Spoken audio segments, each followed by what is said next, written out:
സ്ത്രീയെ കടുവ ആക്രമിച്ചു കൊന്ന വയനാട് പഞ്ചാരക്കൊല്ലിയിൽ സ്ഥാപിച്ച ക്യാമറ ട്രാപ്പുകളുടെ പരിശോധന തുടങ്ങി. കൂട് സ്ഥാപിച്ചതിന് സമീപത്തായി കടുവയുണ്ട് എന്ന് സ്ഥിരീകരിച്ചതായി RFO S രഞ്ജിത് കുമാർ പറഞ്ഞു.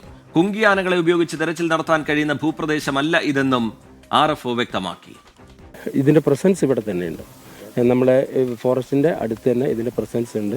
അതിനുശേഷം ഡാറ്റിങ് ചെയ്യാനോ അല്ലെങ്കിൽ അതിനുശേഷം നോക്കിയിട്ട് പിടിക്കാനുള്ളൊരു പരിപാടിയിലാണ് നമ്മൾ മൂവ് ചെയ്തുകൊണ്ടിരിക്കുന്നത്. മറ്റുള്ള സ്ഥലങ്ങളിൽ കാണുന്ന പോലെ ഒരു കംപ്ലീറ്റ് ഒരു കോമ്പാക്റ്റ് ആയിട്ടുള്ള ഒരു കോമ്പിങ് നമ്മളിവിടെ ഉദ്ദേശിക്കുന്നില്ല. അത് ഇവിടുന്ന് പുറത്തേക്ക് പോയി കഴിഞ്ഞാൽ മറ്റുള്ള സ്ഥലത്ത് നമ്മൾ ഈ കാര്യങ്ങളൊക്കെ A to Z സ്റ്റാർട്ട് ചെയ്യേണ്ടി വരും. അതുകൊണ്ട് ഇവിടെ തന്നെ നിലനിർത്താനുള്ള പരിപാടിയാണ് ചെയ്യുന്നത്. ഇതിൻ്റെ 4 ഭാഗത്ത് നമ്മൾ ആളുകളുമൊക്കെ ഇന്നും ഫുൾ ടൈം പെട്രോളിങ് ഇന്ന് നാളെയും എല്ലാ ദിവസങ്ങളിലും നമ്മളിത് കേജ് ചെയ്യുന്നത് വരെയുള്ള പെട്രോളിങ് നടന്നുകൊണ്ടിരിക്കും. മാനന്തവാടിയിൽ UDF ആഹ്വാനം ചെയ്ത ഹർത്താലിന്റെ പശ്ചാത്തലത്തിൽ KSRTC സർവീസ് താൽക്കാലികമായി നിർത്തിവെച്ചു. കൊല്ലപ്പെട്ട രാധയുടെ മൃതദേഹം അല്പസമയത്തിനകം ബന്ധുക്കൾക്ക് വിട്ടുനൽകും. സുർജിത്ത് അയ്യപ്പത്ത് ചേരുന്നുണ്ട് വിവരങ്ങളുമായി വയനാട്ടിൽ നിന്ന്. സുർജിത്ത്, ഇന്നത്തെ ആക്ഷൻ പ്ലാൻ എങ്ങനെയാണ് ദൗത്യസംഘം വിശദീകരിക്കുന്നത്? ഏറ്റവും ഒടുവിലായി ഉണ്ടാകുന്ന തീരുമാനങ്ങൾ സാഹചര്യം വിലയിരുത്തുന്ന തരത്തിലാണ്. ഒരു വിപുലമായ പരിശോധന എന്നതിൽ നിന്ന് മാറി കടുവയെ നിരീക്ഷിച്ച് ഒരു ആക്ഷൻ പ്ലാൻ ഉണ്ടാക്കുക എന്നതിലേക്കാണോ കടക്കുന്നത്?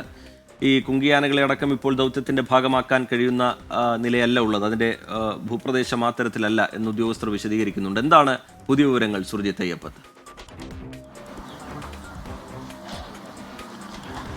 ശ്രീജിത്ത്, ഈ കൂട് സ്ഥാപിച്ചതിന് സമീപത്തായി കടുവയുണ്ട് എന്നുള്ള തരത്തിലുള്ള ഒരു സാന്നിധ്യം, കടുവയുടെ സാന്നിധ്യം സ്ഥിരീകരിക്കുന്ന നിലപാടാണ് വനംവകുപ്പ് ഉദ്യോഗസ്ഥരുടെ ഭാഗത്തു നിന്നുണ്ടായിരിക്കുന്നത്. ഇക്കാര്യം RFO രഞ്ജിത് കുമാർ തന്നെ വ്യക്തമാക്കുകയുണ്ടായിട്ടുണ്ട്. അതോടൊപ്പം തന്നെ രാവിലെ നടത്തിയ പരിശോധനയിലാണ് ഈ വിഷയം ഇത് സ്ഥിരീകരിക്കാൻ വേണ്ടി കഴിഞ്ഞിട്ടുള്ളത്. ഈ കടുവയെ കൂട്ടിലാക്കുക എന്നതിന് തന്നെയാണ് പ്രാഥമിക പരിഗണന കൊടുക്കുന്നതെന്ന് വനംവകുപ്പ് ഉദ്യോഗസ്ഥർ പറയുകയുണ്ടായി. ഒപ്പം ഈ കുങ്കിയാനകളെ ഉപയോഗിച്ചുള്ള തിരച്ചിൽ നടത്താൻ കഴിയുന്ന ഒരു ഭൂപ്രദേശമല്ല ഇത് എന്നുള്ളതാണ് വ്യക്തമാക്കുന്നത്. അതോടൊപ്പം ഈ മുളങ്കാടുകൾ ഉൾപ്പെടെ തിങ്ങിക്കിടക്കുന്ന ഒരവസ്ഥയാണുള്ളത്. അതുകൊണ്ട് തന്നെ ഈ തെരച്ചിൽ വലിയ രീതിയിലുള്ള പ്രതിസന്ധിയാണ് ഈ വനംവകുപ്പിനെ സംബന്ധിച്ച് സൃഷ്ടിക്കുന്നത്. ഉച്ചയോടുകൂടി വെറ്റിനറി ടീമിൻ്റെ പരിശോധന നടക്കും. ഡോക്ടർ അരുൺ സക്കറിയ ഈ സംഘത്തിൻ്റെ ഭാഗമാകാൻ ഇവിടേക്ക് എത്തിച്ചേരുന്നുണ്ട്. ഇപ്പോൾ നിലവിൽ doctor Ajesh Mohandas, veterinary forest veterinary officer doctor Ajesh കുമാറിൻ്റെ നേതൃത്വത്തിലുള്ള സംഘം ഇവിടെ ക്യാമ്പ് ചെയ്യുന്നുമുണ്ട്. എന്തായാലും ഈ സാധാരണ നിലയിൽ നടക്കുന്ന പരിശോധന പ്രായോഗികമാകില്ല എന്നുള്ള തരത്തിലുള്ള നിഗമനത്തിലാണ് ഈ വനംവകുപ്പ് സംഘമുള്ളത്. പ്രദേശത്ത് ക്യാമറ ട്രാപ്പുകൾ 38 എണ്ണമാണ് സ്ഥാപിച്ചിട്ടുള്ളത്. 6 ലൈവ് സ്ട്രീമിംഗ് ക്യാമറകൾ കൂടി ഈ മേഖലയിൽ സ്ഥാപിക്കുന്നുണ്ട്. എന്തായാലും കടുവയുടെ നീക്കം നിരീക്ഷിച്ച ശേഷം ഡ്രോൺ അടക്കമുള്ള സംവിധാനങ്ങൾ ഉപയോഗിച്ചുകൊണ്ട് നിരീക്ഷിച്ച ശേഷമാകും ഇത്തരത്തിലൊരു നടപടിയിലേക്ക് കടക്കുക. അതായത് ഷൂട്ട് എന്നുള്ള പരിഗണനയിലേക്കോ അല്ലെങ്കിൽ ഇതിനെ കടുവയെ കൂട്ടിലേക്ക് കയറാനുള്ള നിലയിലേക്കോ ഉള്ള അത്തരത്തിലുള്ള ഇടപെടലാകും ഉണ്ടാവുക എന്നുള്ളതാണ് വനംവകുപ്പ് ഉദ്യോഗസ്ഥർ വ്യക്തമാക്കുന്നത്. കൂടുതൽ RRT ടീമിനെ എല്ലാം തന്നെ നിയോഗിച്ചിട്ടുണ്ട്. അതായത് വിവിധ പ്രദേശങ്ങളിൽ നിന്നും RRT ടീം എത്തിയിട്ടുണ്ട്. മൃതദേഹം മാനന്തവാടി മെഡിക്കൽ കോളേജിലെ മോർച്ചറിയിലാണുള്ളത്. ആ മോർച്ചറി സമീപത്താണ് ഞാനുള്ളത്. ഈ മോർച്ചറിയിൽ നിന്ന് അല്പസമയത്തിനകം തന്നെ മൃതദേഹം പുറത്തേക്ക് എടുക്കും. അതിനുശേഷം ഇവിടെ ബന്ധുക്കൾ, ഒപ്പം തന്നെ റവന്യൂ ഉദ്യോഗസ്ഥർ, ADM ദേവകി ഉൾപ്പെടെയുള്ള റവന്യൂ ഉദ്യോഗസ്ഥർ ഇവിടെ എത്തിയിട്ടുണ്ട്. പോലീസ് സംഘം സ്ഥലത്തുണ്ട്. അത്തരത്തിൽ വലിയ രീതിയിലുള്ള ഒരു ക്യാമ്പിംഗ് പോലീസിൻ്റെ ഭാഗത്തു നിന്ന് ഈ മേഖലയിലുണ്ട്. പ്രത്യേകിച്ച് ഇന്ന് ഹർത്താലാണ്.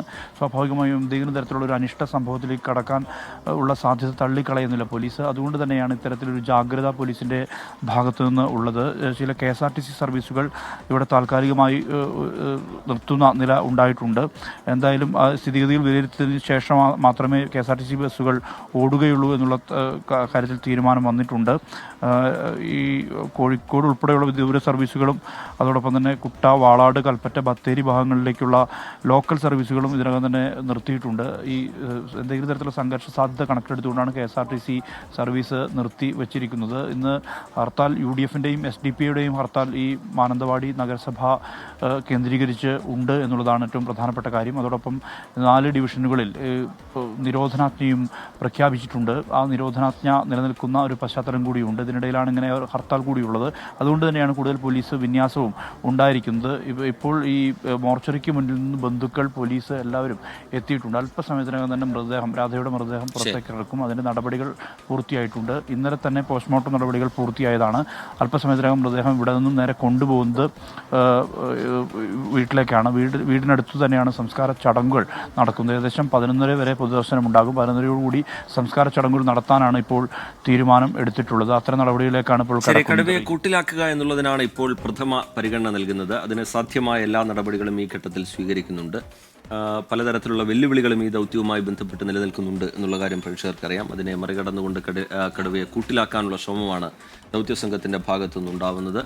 മറ്റു വഴികളില്ലെങ്കിൽ വെടിവെച്ച് കൊല്ലുക എന്ന ഉത്തരവും ദൗത്യസംഘത്തിന്റെ കയ്യിലുണ്ട് എന്നുള്ള കാര്യവും ശ്രദ്ധേയമാണ്. കൊല്ലപ്പെട്ട രാധയുടെ മൃതദേഹം അല്പസമയത്തിനകം ബന്ധുക്കൾക്ക് വിട്ടു നൽകും. സുർജിത് അയ്യപ്പത്ത് വിശദാംശങ്ങൾ പങ്കുവയ്ക്കുകയായിരുന്നു.